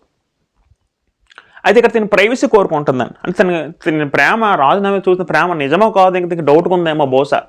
ఎందుకంటే తిని ఎక్కడో పనిచేసిన ఒక ఆవిడే, ఒక సాధారణ స్త్రీ, తనకి సరైన వసతి లేదు, సరైన గృహం లేదు, పెద్ద ఆర్థిక పరిస్థితి బాగలేదు. అలాంటి దాన్ని రాజు తీసుకుని వచ్చి తన గృహంలో పెట్టి నేను పెళ్లి చేసుకుంటాను అన్నప్పుడు నీకు డౌట్ వస్తుంది కదండి. నిజంగా ప్రేమ నిజమేందుకు కాదు, లేదా నా మోహంతో చాలా నన్ను చేసుకున్నాడేమో ఆ డౌట్ రావచ్చు. అంటే ప్రేమని ప్రేమకి ఇష్టమో కూడా మీరు లేపకి కలతపరచకి అంటదండి. ఇది ఎంతవరకు ప్రేమ ఎంతవరకు కరెక్ట్గా తెలుసుకుంది బహుశా మీరేం మాట్లాడదని చెప్పి ఉండొచ్చు అక్కడ ఎరుసలేము కుమార్తెలతో. రైట్. 8వ వచనంలో ఆలకించుడి, నా ప్రియుని స్వరం వినబడుచున్నది, ఇదిగో అతడు వచ్చుచున్నాడు. రైట్. ఇప్పుడు మనం జాగ్రత్త గమనిస్తే ఈ 2వ అధ్యాయంలో 7వ వచనం వరకు ఇదొక సందర్భం అండి. వాస్తవానికి మనం చాలా జాగ్రత్తగా అబ్జర్వ్ చేయాలి. పరమగీతం అనేది ఒక సందర్భం, ఒక సిచ్యువేషన్, ఒక బ్యాక్గ్రౌండ్ సెట్టింగ్, తర్వాత మళ్ళీ వేరే సిచ్యువేషన్, వేరే బ్యాక్గ్రౌండ్ వస్తుంది. ఇప్పుడు ఇంతవరకు కూడా రాజనగరంలో మొదటి అధ్యాయం నుంచి రాజనగరంలో రాజు విందుశాలలో జరిగిన సంభాషణ అంతా కూడా మనం మొదటి అధ్యాయం చూసామండి. ఇప్పుడు ఈ మొదటి అధ్యాయం నుంచి 2వ అధ్యాయం 7వ వచనంకి ఇదంతా ఒక భాగం అండి. అధ్యాయులు విడగొట్టే సరే మొదటి అధ్యాయం నుంచి 2వ అధ్యాయం 7వ వచనం వరకు ఎంత కూడా ఒక భాగం. ఇప్పుడు 8వ అధ్యాయం నుంచి 2వ అధ్యాయం 8వ వచనం నుంచి మరొక భాగం స్టార్ట్ అవుతుందండి. ఇప్పుడు ఈ మొదటి దానికి దీనికి చాలా గ్యాప్ వచ్చింది ఉంటుంది. అంటే ఇదంతా కూడా ప్రధానమైంది, పెళ్ళి అవ్వలేదు, వివాహం ముందు జరుగుతుంది ప్రక్రియలో. ఇప్పుడు ఈ రాజు విందుశాలలో వెళ్ళిపోయిన తర్వాత నుంచి జరిగిన సంఘటన, అంటే రాజు విందుశాలలో వెళ్ళిపోయిన తర్వాత మళ్ళీ వీళ్ళిద్దరు గ్యాప్ వచ్చిన తర్వాత కొంతకాలం తర్వాత జరిగిన సంఘటన ఇప్పుడు మనం 8వ వచనం చదువుకుంటామండి. ఏం చదువుతాలో చూద్దాం. ఆలకించుడి, నా ప్రియుని స్వరం వినబడుచున్నది, ఇదిగో అతడు వచ్చుచున్నాడు, గంతులు వీయచ్చు, కొండ మీదను ఎగిసి దాటుచు, మెట్ల మీద వచ్చుచున్నాడు. నా ప్రియుడు ఈరువల్లే ఉన్నాడు, లేడి పిల్లవల ఉన్నాడు, అదిగో మన గోడకు వెలుగు అతడు నిలుచుచున్నాడు. మళ్ళీ ఈ మాటలు కూడా షూలమితి చెబుతుందండి. ఇప్పుడు చాలా గ్యాప్ వచ్చింది. గ్యాప్ వచ్చిన తర్వాత ఇప్పుడు ఆలోచించండి. ఇప్పుడులేకప్పుడు కమ్యూనికేషన్ లేదు. తినేమో తన కావ్య భర్త గురించి ఆలోచిస్తుంది. ఎవరు? షూలమితి స్త్రీ. ఇప్పుడు చాలా గ్యాప్ వచ్చింది, చాలా కొంతకాలం సమయం గ్యాప్ వచ్చింది. వచ్చిన తర్వాత ఇప్పుడు ఏమవుతుందంటే ఆలకించుడి, నా ప్రియుని స్వరం వినబడుచున్నది. ఇప్పుడు తినకు తెలుస్తుంది నా ప్రియుడు వస్తున్నాడని తిను ఆలోచిస్తుందండి. నా ప్రియుడు వస్తున్నాడు తిను తలంచుతుందండి. తన ప్రియుడి స్వరం వినబడుతుందండి. తినేమో తన భర్త గురించి ఎదురు చూస్తుంది, తన కావ్య భర్త గురించి ఎదురు చూస్తుంది. తన ప్రియుని స్వరం నా ప్రియుని స్వరం వినబడుచున్నది, ఇదిగో అతడు వచ్చుచున్నాడు, గంతులు వీయచ్చు, కొండల మీద ఎగసి దాడుచు, మెట్ల మీద వచ్చుచున్నాడు. తన ప్రియుడు కూడా, తన కావ్య భర్త కూడా ఎలాగంటే నేను ఎప్పుడు చూస్తానా నా భార్యని అన్నట్టు తను కూడా చాలా ఆనందంతో గంతులు వేస్తూ వస్తున్నాడు రండి. ఎక్కడికి? తన భార్య దగ్గరికి తను కూడా గెంతులు వేసుకుంటూ వస్తున్నాడు రండి పిల్లలు. ఇక్కడ జాగ్రత్త గమనిస్తే ఇంకా ఇక్కడ ఏమంటారు పిల్లలు, ఇక్కడ కొండ మీద ఎగసి దాటి మెట్ల మీద వచ్చుచున్నాడు, నా ప్రియుడు ఇర్రి వల్లే ఉన్నాడు, లేడి పేలోనే ఉన్నాడు అంటది. ఇక్కడ ఇర్రి అంటే అది జింక అని అర్థం చేసుకోండి. ఇర్రి అంటే ఒక జింక. అంటే జింక దేని సూచిక మన సాధారణంగా ఎలా ఆలోచిస్తామంటే పిల్లరా, జింక అనగానే మనకి ఒక్కసారి మనకి ఏం గుర్తొస్తుందంటే జింక అనగా పరిగెడతా కదండి, ఎక్కువ గొంతులు వేస్తూ ఉంటుందండి. జింక ఒక స్వభావం ఏంటంటే అది పరిగెడుతూ గొంతులు వేస్తూ ఉంటారు పిల్లలు. అయితే జింకని ఎందుకలా పోల్చారంటే తన ప్రియుడు కూడా తన కాబోయే భార్యని ఎప్పుడు చేసుకుంటానా, తన భర్త తన కాబోయే భార్యని ఎప్పుడు చేసుకుంటానని చాలా ఆశతో ఆనందంతో వస్తున్నాడండి చాలా కాలం తర్వాత వస్తూ ఆ విధంగా చెప్పబడుతున్న మాట అండి. రైట్, ఇక్కడ మనం కూడా ఒక మాట మనం చదువుకుంటే క్రొత్త నిబంధనలో ఒకసారి మనం మొదటి కొరింథీ పత్రిక చదువుకుని పిల్లలు, అక్కడ ఒక సందర్భంలో మనకి యేసుక్రీస్తు వారికి ప్రధానమైందండి. ఒకసారి మనం ఒక మాట ఆలోచించగలిగితే ప్రియులారా, మనము 2వ కొరింథీ రాసిన పత్రిక 11వ అధ్యాయం 2వ చదువుకుంటే, 2వ కొరింథీ రాసిన పత్రిక కొరింథీ రాసిన పత్రిక 2వ అధ్యాయము 11వ అధ్యాయం 2వ చదువుకుందాం. ఇక్కడ దేవాశక్తితో మీ ఎడల ఆసక్తి కలిగి ఉన్నాను, ఎందుకనగా పవిత్రురాలైన కన్యకునగా ఒక్కడే పురుషునికి అనగా క్రీస్తుకు సమర్పింపాలని మిమ్మల్ని ప్రదానం చేసేదిని కానీ అంటాడండి. పౌలు గారు అంటారు ఇక్కడ, నేను మిమ్మల్ని ప్రదానం చేశాను అంటారు. ఎవరికి? క్రీస్తు వారికి. ఎవరంటారు? క్రైస్తవులు ఉద్దేశించి. అంటే క్రైస్తవులకి మనకి యేసుక్రీస్తు వారికి ఏమైందంటే ప్రధానం నిశ్చయించబడిందండి. ప్రధానం ఏంటంటే అంటే సంఘాన్ని అలంకార రూపంలో వధుగా చిత్రీకరిస్తూ యేసుక్రీస్తు వారికి మనకి ప్రధానమైంది అంటాడండి. మళ్ళీ పెళ్ళి ఎప్పుడు అవబోతుంది, పెళ్ళి ఎప్పుడు జరగబోతుంది అంటే మన తర్వాత యేసుక్రీస్తు వారు ఎప్పుడైతే మన 2 రకాలు వస్తారో అప్పుడు మనము ఆయన వచ్చి తనతో పాటు మనం తీసుకెళ్ళిపోయి తన తండ్రి అంటే కూర్చోబెడతారు. తన తండ్రి అంటే మనల్ని నివసింపజేసి తీసుకెళ్తారు. చూసే పిల్లలు అంటే మనం కూడా జాగ్రత్త గమనిస్తే పవిత్రులనే కన్యకునుగా ఇప్పుడు మనందరూ కూడా ప్రధానం అయిందండి. ప్రధానం అయిన తర్వాత మనం కూడా యేసుక్రీస్తుని ఎలాగా వేచి చూడాలంటే నా భర్త ఎప్పుడు వస్తాడు, ఎప్పుడు వచ్చి నన్ను తీసుకెళ్తాడు తండ్రి దగ్గరికి, మన తండ్రి దగ్గరికి ఎప్పుడు తీసుకెళ్తే మనం అలా వేచి చూస్తూ ఉండాలండి. ఒక స్త్రీ పెళ్లి కాకముందు తను వివాహం చేసుకోబోయి తన భర్త గురించి ఏ విధంగా ఆలోచిస్తుందో మనం కూడా ఆ విధంగా మన భర్త అయినా యేసుక్రీస్తు భర్త అంటే అలంకార రూపాలు మీరు అర్థం చేసుకోండి. అంత వేచి చూడాలనే విషయం అర్థం చేసుకోవాలి పిల్లలు. అయితే మళ్ళీ పరమగీతం 2వ అధ్యాయము 9వ వచనం, అదిగో మన గోడకు వెలుగు అతను నిల్చుచున్నాడు, కిటికీ కూడా చూస్తున్నాడు, కిటికీ గంత గుండా తొంగి చూస్తున్నాడు. ఆ వ్యక్తి ఏమో పక్కన గోడ నుంచి తొంగి చూస్తున్నాడటండి తన భార్య ఎలాగుందో ఆశ్రతో. మనం ప్రతి ఒక్కరు కూడా పెళ్లి చేసుకున్న ప్రతి ఒక్కరికి మనకు జరిగిన ఇవన్నీ కూడా మన జీవితంలో జరిగిన మాటలే. మనకి పెళ్ళి నిశ్చయం జరిగిన తర్వాత అంటే పెళ్ళి ఇంకా చేయబోతున్నారు ప్రధాన తర్వాత మనకు కూడా మన ఆవిడ్ని మనం ఎప్పుడు చూస్తామో ఎప్పుడు వెళ్తే మనం కలుసుకుందాం మన మనసుకు ఆలోచిస్తూ ఉంటుందని. సాధారణంగా అది పెళ్లి కాకముందు జరిగే ప్రక్రియ. అదేవిధంగా ఇక్కడ కిటికీ కూడా తొంగి చూస్తున్నాడు 10వ వచనంలో మళ్ళీ శూల్యముతో అంటుంది, ఇప్పుడు నా ప్రియుడు నాతో మాట్లాడుచున్నాడు అంటుంది. ఇప్పుడు తను బహుశా మరి ఏదో కిటికీ నుంచి తను కనబడ్డాడేమో, తను బయటకు వస్తే కిటికీలో కనబడ్డాడేమో, ఆ స్త్రీ కనబడిందేమో. తిను బయట నుంచి వచ్చి రాజు తను చూసిన తర్వాత చాలా ఆనందించి తనతో మాట్లాడదండి. ఏం మాట్లాడని ఆలోచిస్తే ఇప్పుడు 11వ వచనంలో ఇక్కడ రాజు అంటాడు, ఏమంటాడంటే, నా ప్రియురాల సుందరవతి లెమ్ము రమ్ము, చలికాలం గడిచిపోయిను, వర్షాకాలం తీరిపోయిను, వర్షం ఇక రాదు. ఇప్పుడు తనతో అంటున్నాడండి, ఏమంటారంటే సుందరవతి, నా ప్రియురాల సుందరవతి అంటారండి. నా ప్రియురాల సుందరవతి అని పొగుడుతున్నాడండి. వాస్తవానికి తినేమంటుంది, నేను చాలా నెలందాను ఎండ తగిలిందని అన్నా సరే భర్త దృష్టిలో భార్య అందంగా ఉంటుంది అనే విషయం అర్థం చేసుకోవాలి. రెండోది ఏంటంటే తన భార్యని పొగుడుతూ ఉండాలండి. పొగట్టడం అంటే అది ఏదో ఆర్టిఫిషియల్ కాదు, కానీ సంతోష పెట్టాలి.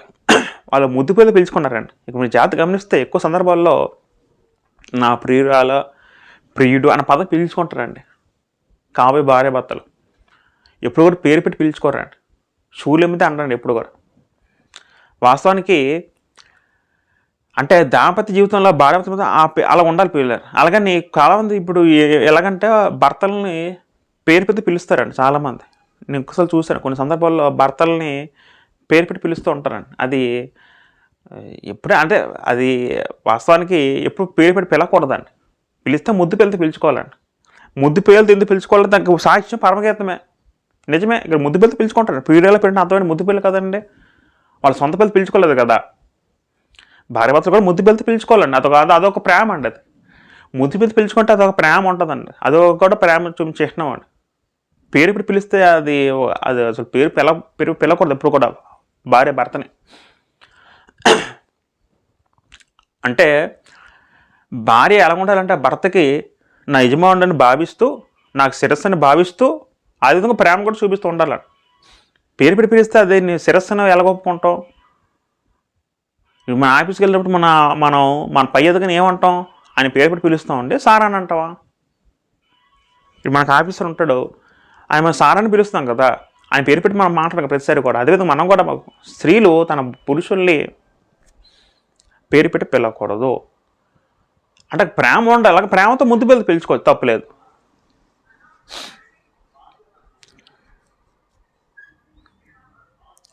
అయితే ప్రియులారా, ఇప్పుడు ఈయన ఏమంటాడంటే చాలా కాలం తర్వాత వచ్చిన తన కావ్య భార్యతో ఏమంటాడంటే తను ఒక ప్రేమగా మాట్లాడుతున్నాడు. ఇద్దరు కూడా ప్రేమగా మాట్లాడుతారు. ఏమంటారు? లెమ్ము రమ్ము, చలికాలం గడిచిపోయింది, చలికాలం ఇంకా అయిపోయింది. వాస్తవానికి మన సందర్భంలో ఆలోచించగలిగితే చలికాలం గడిచిపోయింది అంటే చాలా కాలం అయింది బహుశా.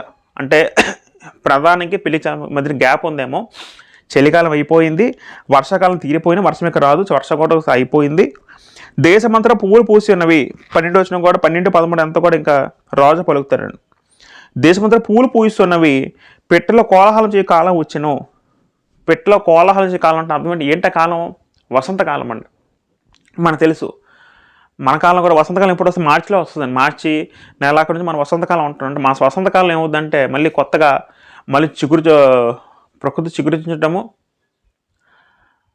మళ్ళీ పెట్టెల కోలాహలం, మళ్ళీ కొత్తగా దాన్నే నూతన సంవత్సరం. మనం తెలుగు వాళ్ళు కూడా ఉగాది జరుపుకుంటాం. ఉగాది ఎప్పుడు జరుపుకుంటాం? కొత్త సంవత్సరం జరుపుకుంటాం కదండి జనరల్గా. అంటే వసంతకాలంలో స్టార్ట్ అవుతుంది. వసంతకాలం అంటే అది మళ్ళీ కొత్తగా స్టార్ట్ అవుతుంది ప్రకృతి. పువ్వులు ఇప్పుడు పోస్తాయంటే వసంతకాలం పోస్తాయండి. మార్చి నెలలో జరిగే ప్రక్రియ. పువ్వులు పూచున్నవి, పెట్టెల కోలాహలం చేసే కాలం వచ్చి ఎండాకాలం, వసంతకాలం అర్థం చేసుకోవాలి. పావుల స్వరం మన దేశంలో వినబడుచున్నవి.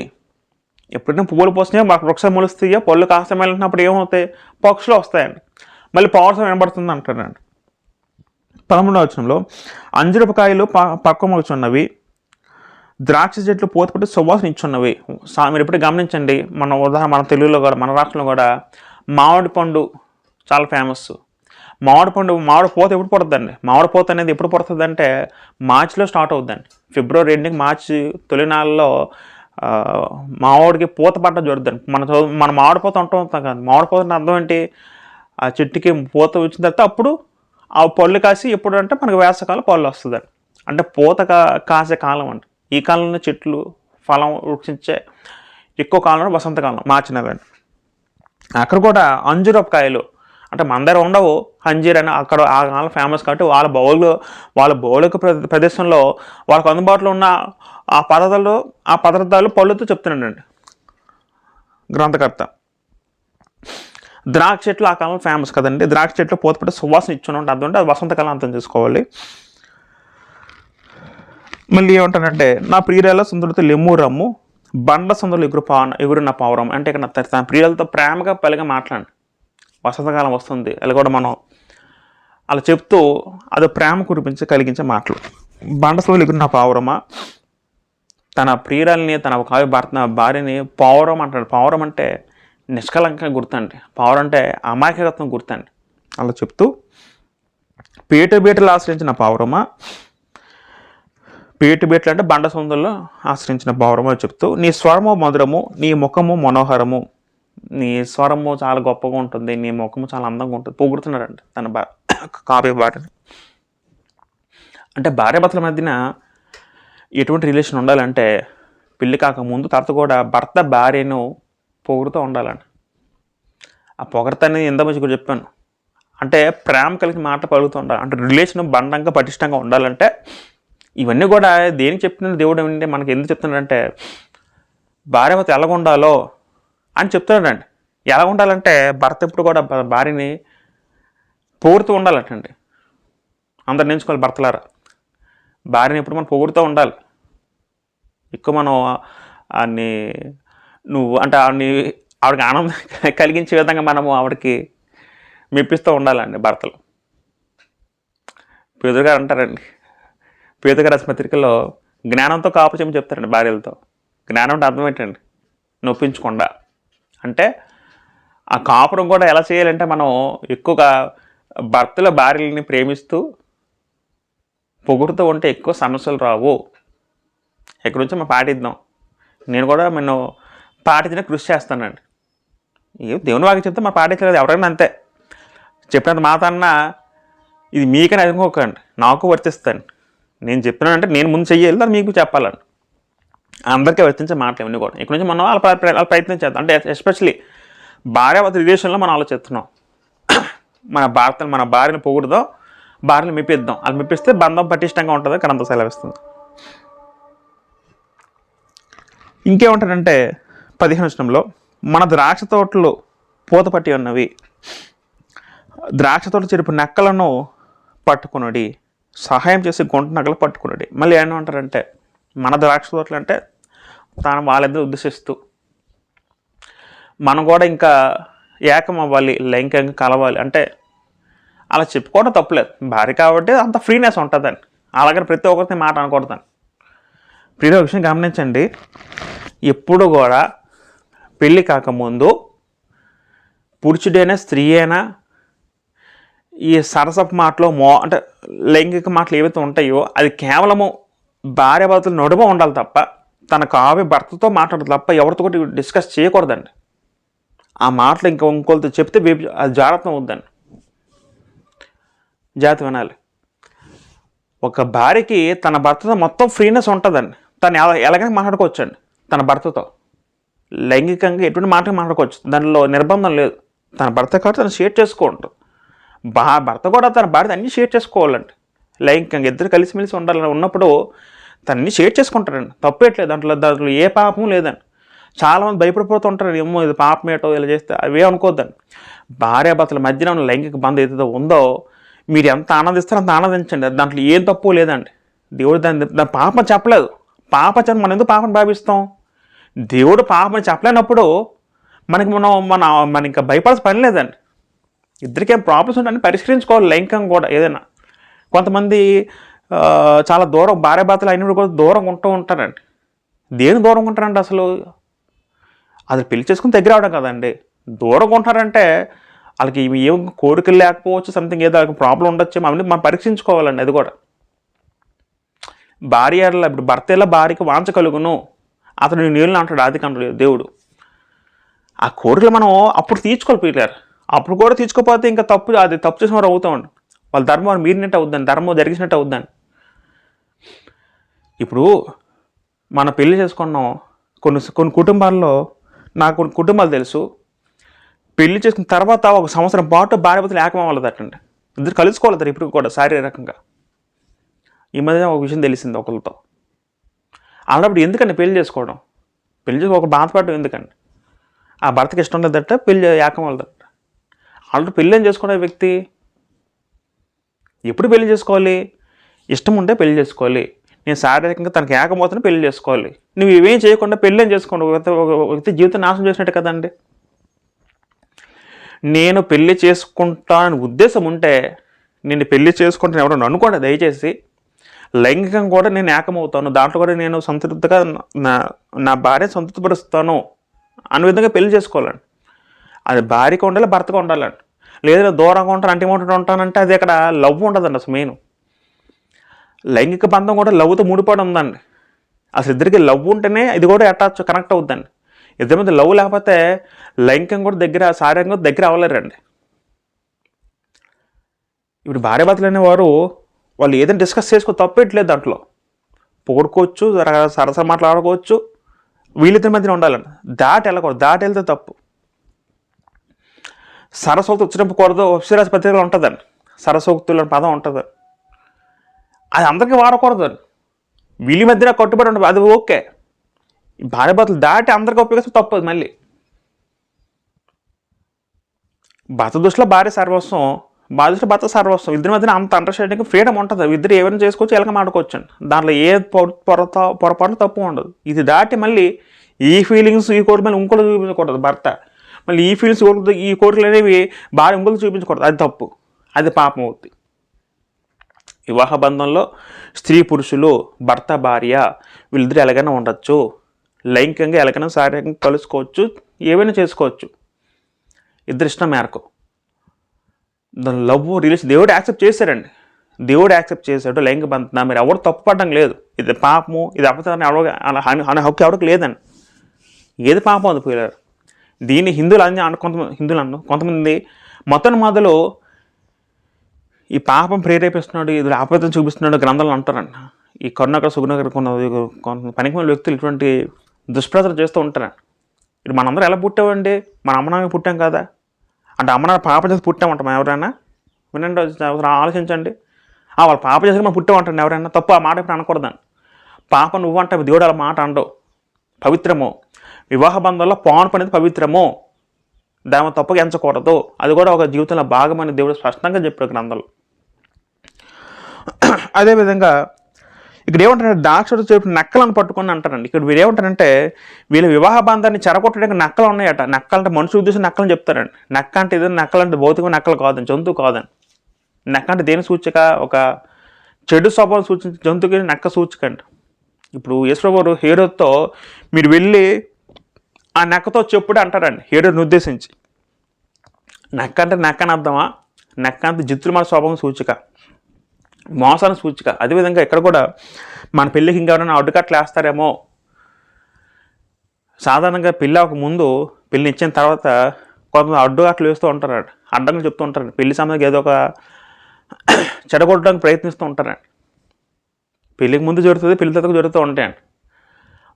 అంటే స్త్రీ పురుషులు కరెక్ట్గా ప్రేమలో కరెక్ట్గా ఉంటే, ఏక మనసు ఏక మాట ఉంటే ఎవరు వచ్చినా కూడా ఆ బంధం విడిపోదండి. పెళ్ళికి ముందు అంటే నిశ్చయానికి ముందు విడిపోదు, పెళ్ళిన తర్వాత విడిపోదండి. అంత స్ట్రాంగ్నెస్ ఉంటుందండి. ఆ బంధం బలపరుచుకోవాలండి స్త్రీ పురుషులు ఇరువురు కూడా. 16వ వచనంలో ఇప్పుడు స్త్రీ అంటదండి, నా ప్రియుడు నావాడు, నేను అతని దానను, పద్మముల చోట అతను మందరం మేపుచున్నాడు. ఇక్కడ ఏముంటుందంటే స్త్రీ, నా ప్రియుడు నావాడు, నేను అతని వాడు, నేను అతని దాన్ని, అతను నావాడు అతని దాన్ని, నేను అతనిగా దక్కాలి, అతను నా సొత్తు, నేను అతని సొత్తు అంటదండి. అలాగా ఉండాలి స్త్రీ పురుషులు భాగవతం ఎప్పుడు అలాగా ఉండాలండి. ఇంకోటి ఎంటర్ అవ్వకూడదు ఎప్పుడు కూడా. ఎప్పుడైనా ఇంకోటి ఎంటర్ అవుతాడో ఆ బంధం తెగిపోద్దు, బంధం విచ్ఛిన్నం అయిపోద్దండి. సాతాను ఏం చేస్తాడంటే భర్తను ప్రలోభ పెట్టో భార్య ప్రలోభ పెట్టో వాళ్ళని వేడి చేయని చూస్తూ ఉంటారండి, మరొక వ్యక్తితో మరొక స్త్రీతో. కానీ వీళ్ళ మధ్యన బంధము అలాగా స్ట్రాంగ్ కట్టుకుంటే జీవితాంతం కూడా వీళ్ళ బంధం స్ట్రాంగ్గా ఉంటుంది. దేవుని పరిధిలో వాళ్ళందరూ కూడా ఆనందంగా ఉంటారండి కుటుంబం. పిల్లరా రైట్, నేను ఇంకా చదువుకుంటే పద్మల చోట అతను అందరం మేపుచున్నాడు అంటదండి. పద్మల చోట అతను అందరం మేపుచున్నాడు. ఇంకా దీని గురించి నేను మీకు ఇంకా నెక్స్ట్ స్టెప్స్లో మనం మాట్లాడుకుందాం. మన ఇందులో కూడా పరమగీతం 2వ అధ్యాయము, పరమగీతం 2వ అధ్యాయం మొదటి నుంచి 16వ వచనం ఒక భాగం నేర్చుకున్నాం. మేము మిగతా భాగం మీకు తర్వాత వచ్చిన చెప్తాం. దీనికి పేరు ఇంకా రాసుకోలేదు. పరమగీతము 2వ అధ్యాయం వివరణ అనేది.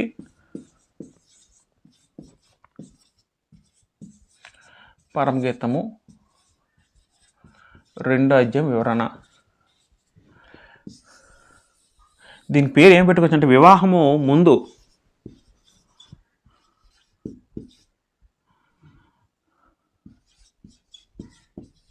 వివాహం ముందు తొలినాళ్ళను జ్ఞాపకం చేసుకున్నట, దీనికి మన పేరు పెట్టుకోవచ్చండి.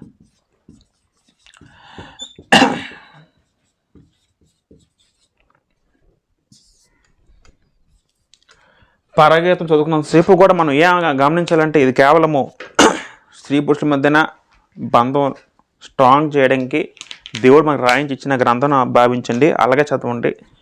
దీంట్లో మనకు దేవునికి అప్లై చేస్తూ అలా చదువుకోకూడదు, తప్పది.